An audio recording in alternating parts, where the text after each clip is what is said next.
share with you how much money I've made so far on ASMR Money Mentor.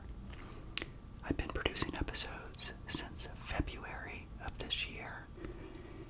It is now July 8th when I'm recording this. So I'm going to give you the dollar amounts of what I've made so far. And I also want to share with you what I plan to do with that money as well. But going back to the previous episode, we were talking about the 4 financial behaviors that made me a millionaire. And I came up with some things like early life lessons, tracking every penny, things last longer than we think, or adopting that methodology that things last longer than we think because they actually do.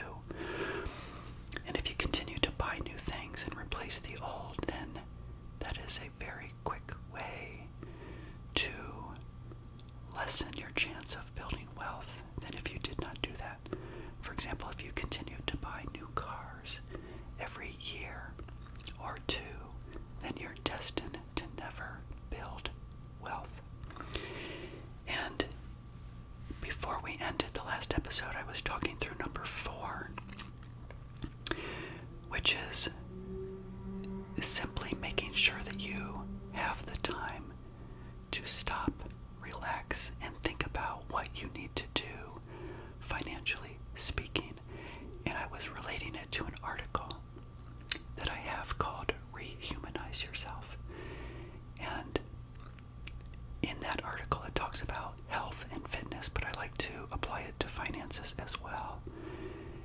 For example, when I was younger, I actually used to swim laps quite a bit. I want to get back into it. I was a pretty big swimmer, and I actually loved it. For some reason, I gave it up. I'm not quite sure, but I will get back into it, especially when I quit my job and I leave corporate America. That's a big goal of mine. And when people talk about health and fitness in their bodies, you have to listen to your body to know what to do at any given time. For example, do you need to eat more food because you're lifting a lot of weights? Or do you need to reduce calories and restrict calories in order to lose a little bit of weight, right? So to have that barometer in your head is something that you have to either learn or you could be born with it. Some people just know intuitively what to do when it comes to fitness. And I think that some people intuitively know what to do when it comes to finances as well, but others, like me, I had to learn all of these behaviors. I just didn't, wake up one day, or I wasn't born with an ability to build wealth. I had to, study. I had to learn. I had to emulate people. And that's one of the most important things is imitation is the best form of flattery. We've heard that before. In fact, I'll probably create an episode on that, saying that you do not have to reinvent the wheel. You can just do what others do. It's simply that easy. But it's the behaviors, as you know, that get us caught up over time and trip us up, I should say. So back to number 4. The essence of what that article taught me is, again, we have to stop and know exactly what we need to do, not only with fitness, but with finances as well. So I like to use the analogy, or the story, I guess I should say, of, let's say a person has credit card debt. Well, that would be your number 1 priority. You can't move on and do other things until you eliminate the credit card debt. Now, it is true that you could be doing some saving here and there and investing here and there, but your major goal is to get out of debt, because debt is not going to help you build wealth, although some people think it can. We've talked about that before. People can leverage good kinds of debt to build wealth. That's not my mindset. I don't talk about that on my channel because I don't know anything about it.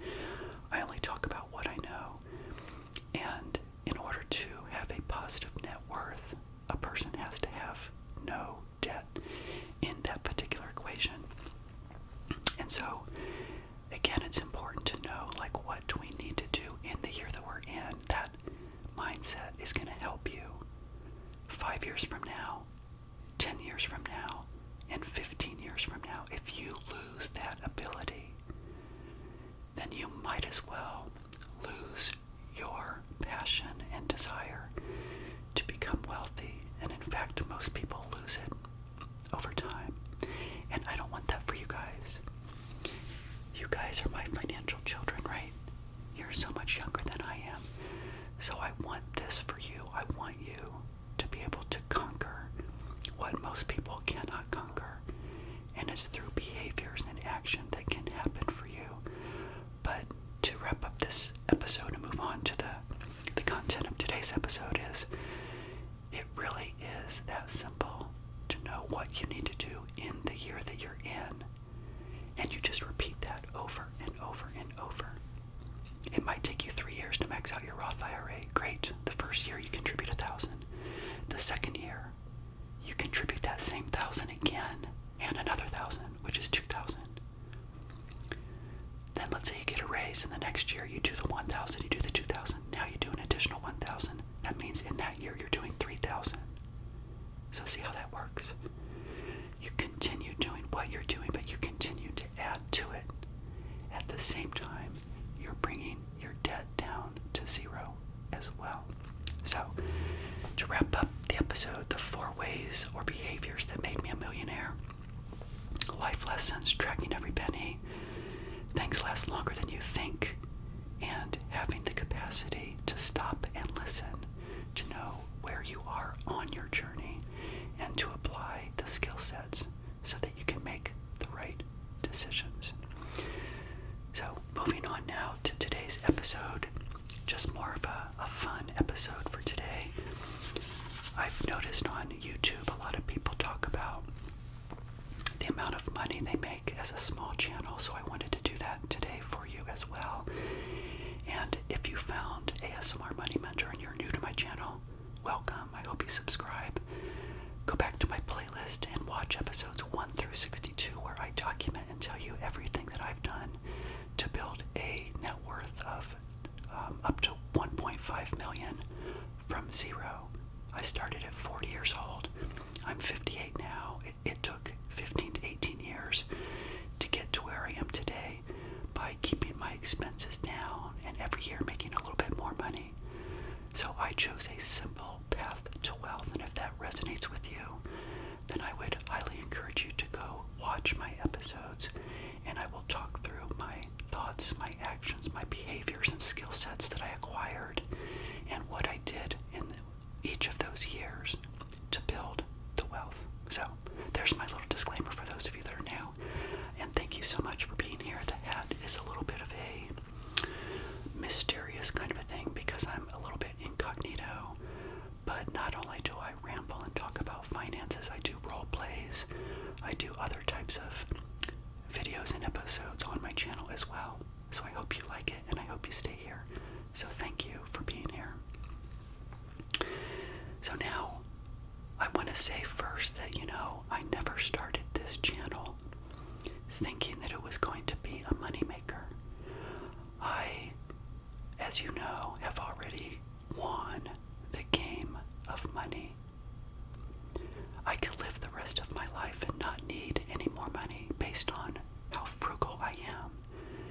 If you're new to my channel, I spend about $20,000 on my expenses. I paid off this condo, so my expenses are really low. And I just live a very frugal life. So I never, went into this because I wanted to make a whole bunch of money. I have skill sets in video production. That's what I went to college for. I became a failure out of college in that career path. I never did what I really set out in life to do. And here it is, at the end of my career, when I suddenly now want to get into, doing things on YouTube, because we did not have YouTube back, 30 years ago. If we did when I was 24 years old, I definitely would have started a channel back then, and who knows what I could have become, right? But you can't look back on your life and say, I wish it would have happened if it didn't happen, right? Okay. So, with that being said, my goals again are not to make a bunch of money. I will tell you that I've spent maybe $25 on this channel so far. That's it. The lights that you see, I bought, on Amazon to make it look a little bit more like it's at nighttime. That's pretty much it. I actually videotape or, film everything on my iPhone. my iPhone that I'm producing this on right now is from 5 years ago. I bought my iPhone XR, I think it is, in 2019. I really do need to get a new camera or phone to make the image a little bit better. But again, I'm embracing frugality and I'm saying, Evan, create content, make it more about the content. The production value is good, it's not great, but it could be better. But because it's mysterious with the hat and all, and it's looking like nighttime, I wanted it to be a little bit grainy, the image anyway. So it works for me. And in my mind, I know, okay, great, I haven't put much money into the channel, and it's starting to generate income. But I will spend more money with the funds that I make from the channel as it grows. So you guys know, at the point that I'm filming this, July 8th of 2024, I have about 1,500 subscribers. So thank you for being here. That's 1,500. And every day I'm getting new subscribers in there. Hopefully you guys are going back and watching the older episodes. I hope that you are. And I've actually received from YouTube, the partner program, one payment already. I have another one coming in about a week, and I can tell you what I've made so far in July. So are you ready for these numbers? They're not super high, but we've got 144.15.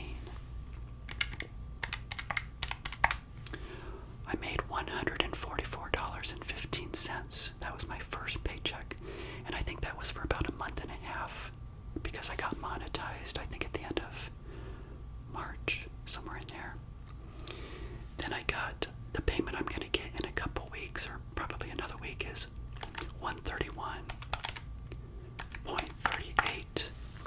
That brings us to $275 and some change.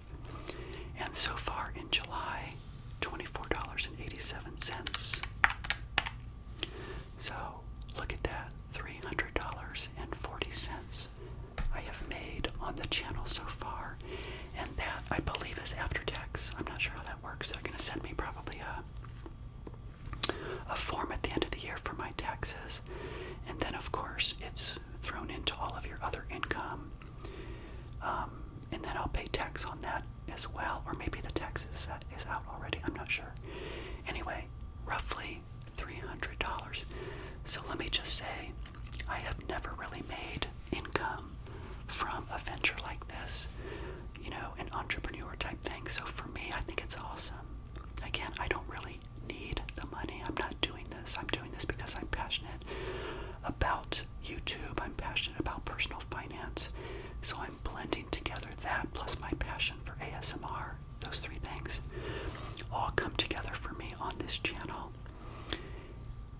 So again, I'm not doing it because I want to make a whole bunch of income. Now, with that being said, let's say we go forward into the future a few years.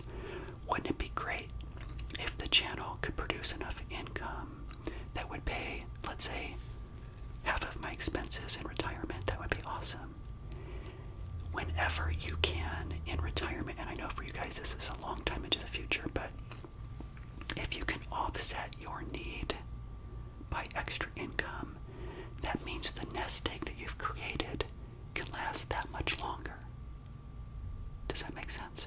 So if you have $1 million and you're getting paid $40,000 every year from that million, but you can only take, if you had income of $20,000, that means your need would be $20,000, which is a 2% withdrawal rate rather than a 4% withdrawal rate.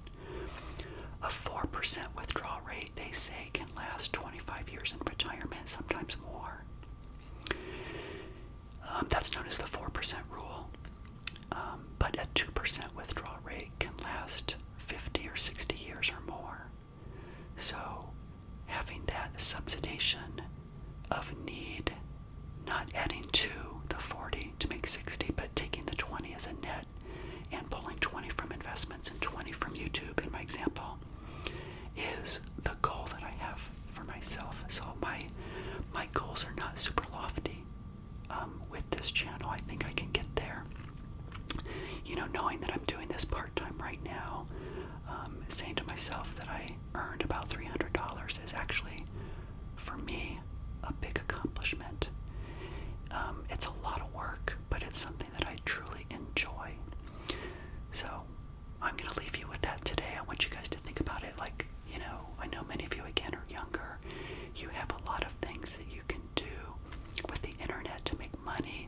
You can go into corporate America like I did and have a job, for 20 years. There's so many different things that young people can do in the gig economy with Uber and Lyft and all those sorts of things. You can generate income so many different ways. And this is just one channel. If I create another channel, which in fact I do have another channel, I'm not monetized on it, but I love it so much that I can see doing this after I quit corporate America, and maybe taking that money, saving it for now, and then maybe buying a camera or buying other things to enhance the channel. I don't see it as a income producing asset for me right now. Maybe in 5 years. Oh, one more thing I want to leave you with, probably the most important thing. If you get into something like this and you generate income, you should always say to yourself that the income that you're making on a side hustle for now is really not too relevant. Like this $300, let's say that turns into $600 or $900 by the end of the year. Great. I may make $1,000 this year. But the secret is building on that 1,000. How much will it be next year? 2,000. What about the year after? 3,000. What about the year after that? 5,000. So what you're really doing is building on the leverage of what you've created in the year, very much like you're building wealth. And what I did over many years, I did not really think about how much my money was growing over the course of many years. It was nothing I needed. I wasn't taking money off of the investment, so it really didn't matter per se.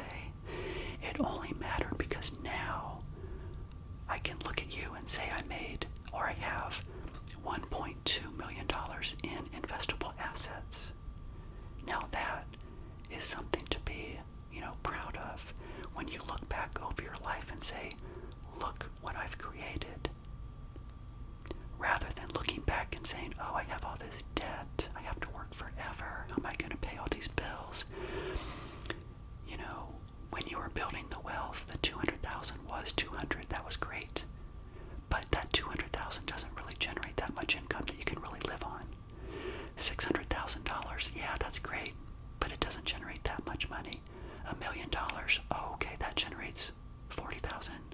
Oh, I could live on that. Oh, 1.2 generates about 50,000. I can live on that. So that's what you have to do. You have to know that when you create a YouTube channel or when you're building your wealth, that you're not really thinking about what's happening right now. You're concentrating on what that turns into in the future. Now, I don't know if this channel will go anywhere. If it does, great. I would love to reach a lot of people. That is my goal.